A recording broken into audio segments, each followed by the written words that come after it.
So we'll start up here in the berth with the interior tour of Lola. I mean, you can see these are the backing plates. I've tried to replace all the when I replaced the fittings, I refastened them. I put backing plates wherever I could. So those are the forward stanchions. See, forward, and there's more up forward there. That's the anchor locker. We'll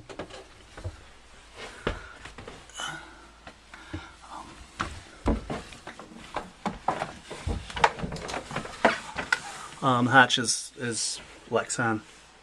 Everything was painted, all the woodwork was removed. So there's a hanging locker to starboard. Then sink has 20-gallon holding water tank, stainless. I believe it's stainless aluminum. Alcohol stove, which works fine. Occasionally blows up, but most of them do. So storage here. Some shelving. More shelving. The cushions stored inside. And then to port is the head with the three-way pump out either the deck fitting, the through hull, or into the holding tank, which is accessed onto here. And then there's a pump to pump overboard once you're far enough offshore. We try not to do that.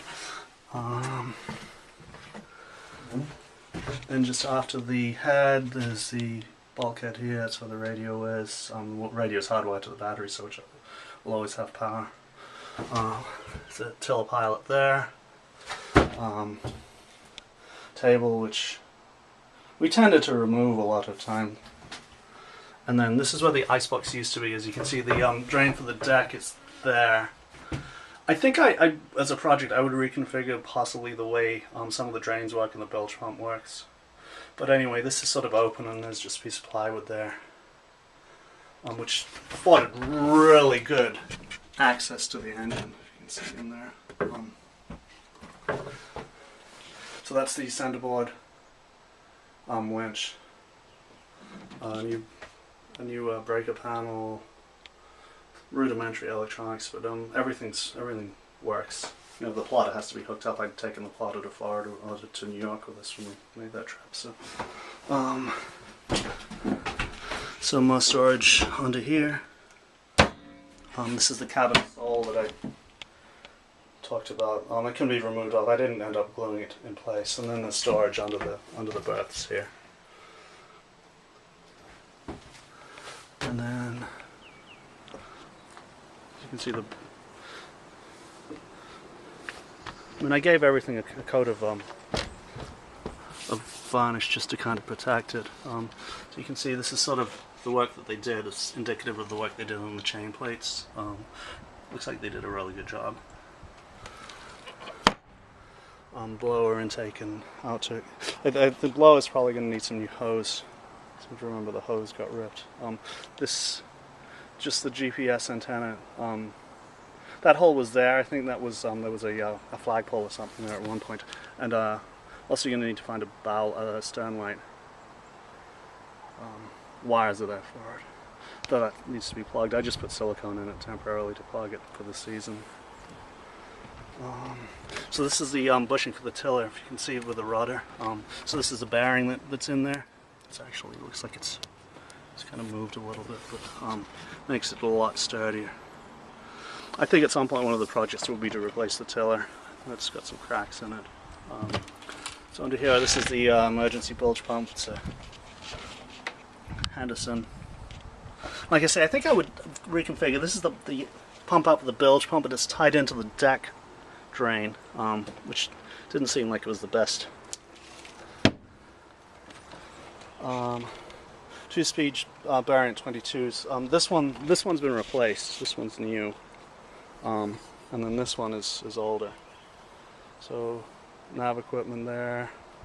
The speed is new this season. I just put this in the sea, and then the auto helm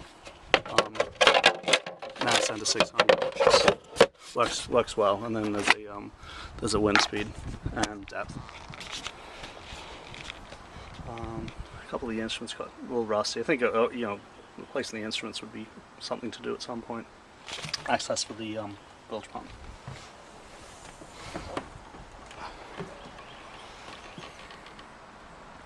Okay, so this is the area of that stanchion where I tightened it down. You can see here, it's cracked and there's a little compression. I think I would guess there's some moisture in here.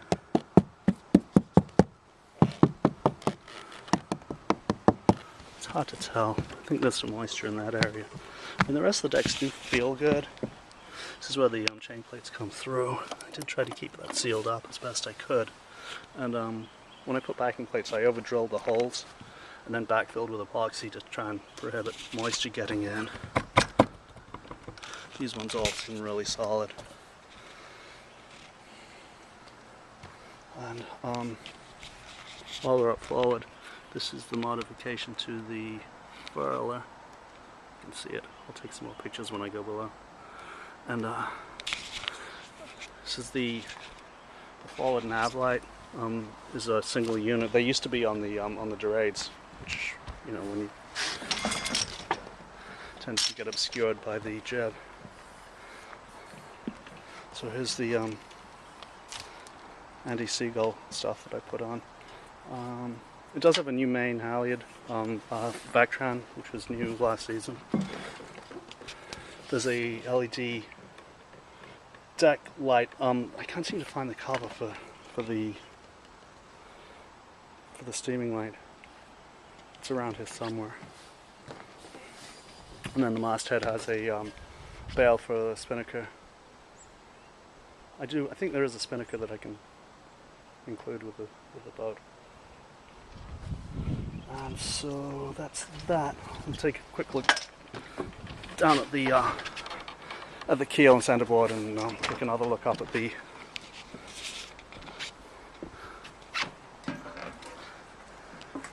that furler. So anchor probably should replace the zinc. It's doing its job. This is the play in the rudder. There really isn't any. I don't think I would do anything to that. You can take for the raw water. You can see the centerboard. Which fortunately I put a couple of extra coats of bottom paint on, knowing that it would be hard to drop. And a blade of multi-season bottom paint, so it should hold up. Bottom sanded, ready for paint. And here's some more picture of the seafowl.